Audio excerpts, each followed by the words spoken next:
ఓం శ్రీ కాళహస్తీశ్వర జ్ఞాన ప్రసూనాంబాయ నమః. ఈశ్వరునికి అభిషేకం చేయడం కొంతమంది పాలు ఇతర పదార్థాలు వృధా అయిపోతున్నాయి అనే భావం ఉంది. కొంతమంది చూస్తున్న వాళ్ళకి ఊరికినే పోస్తున్నారు అనిపిస్తుంది.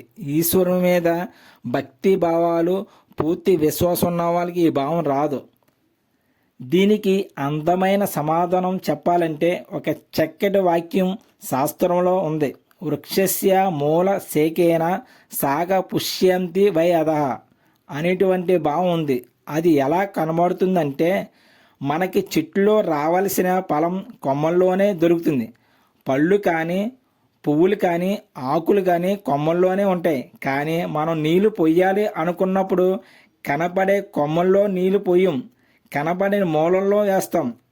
అప్పుడు ఎవరైనా మనల్ని చూశారు అనుకోండి, అసలు చెట్టుకి ఎలా నీళ్ళు అందుతాయో తెలియని మూర్ఖుడు వచ్చి అరే పళ్ళు కొమ్మల్లో ఇస్తే పైన కొమ్మల మీద నీళ్లు పోయడం మానేసి నేల మీద పోస్తున్నాడు ఏమిటి అని అనుకున్నవాడు ఎంత మూర్ఖుడో.